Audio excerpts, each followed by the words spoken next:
আপনাদের সাথে চলাফেরা করেছে। ওনার চলাফেরায় আপনারা এই এলাকার মানুষ যদি কোনো কষ্ট পেয়ে থাকেন, তাহলে আজকে উনি শেষ বিদায় মুহূর্তে আপনারা ওনাকে সকলেই মাফ করে দিয়ে। উনি একজন তরুণপন্থী মানুষ এবং আমি নিজেও ওনার সাথে। আমার বাবা আপনাদের সাথে চলাফেরা করছে অনেকদিন, তাই আজকে আমার বাবা যদি কোনো ভুল ত্রুটি করে থাকে সকলে ক্ষমা করে রইবেন। আর যদি বাবার কাছে যদি কোনো রেডি দিয়ে থাকে তা আমাদের কাছে জানাবে, আমরা দেওয়ার জন্য চেষ্টা করবো। আসসালামু আলাইকুম। রুহুল আমিন আমাদের অত্যন্ত প্রিয় মানুষ ছিল, আমাদের দলের দায়িত্বে ছিল, যুব দলের সাধারণ সম্পাদক ছিল এবং বিএনপি রাজনীতির সাথে সম্পৃক্ত ছিল। আমি তার মৃত্যুতে আমার ব্যক্তিগত পক্ষ থেকে এবং দলের পক্ষ থেকে আমি শোক প্রকাশ করছি।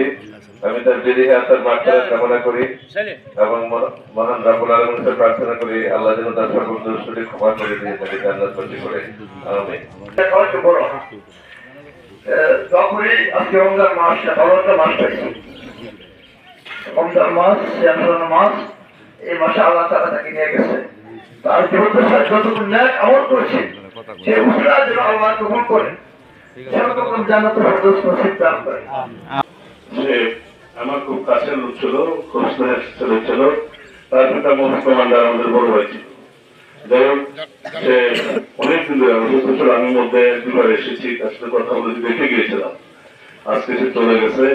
সে আমাদের বাংলাহাটির মানুষ, এখানে ম্যাক্সিমাম লোক বাংলাহাটির মানুষ। আমি তার মাত্রা করছি।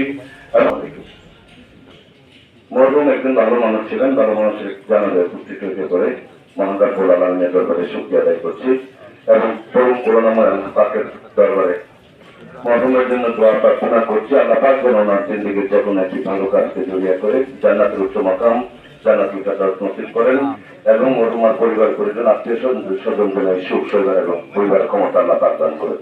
আসসালামু আলাইকুম। বলবো, রুহুল ভাইয়ের সাথে আমার অনেক সম্পর্ক ছিল। গত রাত্রে মৃত্যুর আগেও আধা ঘন্টা 20 মিনিট আগে আমি আসছি এবং আমি যে জুস নিয়ে আসছিলাম আমি জুস খাওয়াচ্ছি, উনি খেয়েছেন এবং আমি বাড়িতে যাওয়ার সাথে সাথে ওনার ভাই আমাকে ফোন দিল যে আসলে ফরিদ ভাই মারা গেছে। আসলে এটা আমার খুবই সৌভাগ্য, শেষ মুহূর্তটা ওনার পাশে ছিলাম। তো সকলের পাশে আমি থাকতে চাই, ইনশাল্লাহ সকলে ভালো থাকবেন। আসসালামু আলাইকুম। এখন জানাজার নামাজ পড়তে আসছে, নিয়ত হয়ে গেছে। কি হয়ে গেছে? কিসের জন্য আসছি আমরা এখানে? জানাজার নামাজ পড়তে আসছে, এটাই নিয়ত হয়ে গেছে। তারপরে এই ইমামের সাথে জানাজার সহিত নামাজ পড়তেছে, আল্লাহু আকবার, বাস। আর সমস্ত দায়িত্ব ইমাম সাহেবের।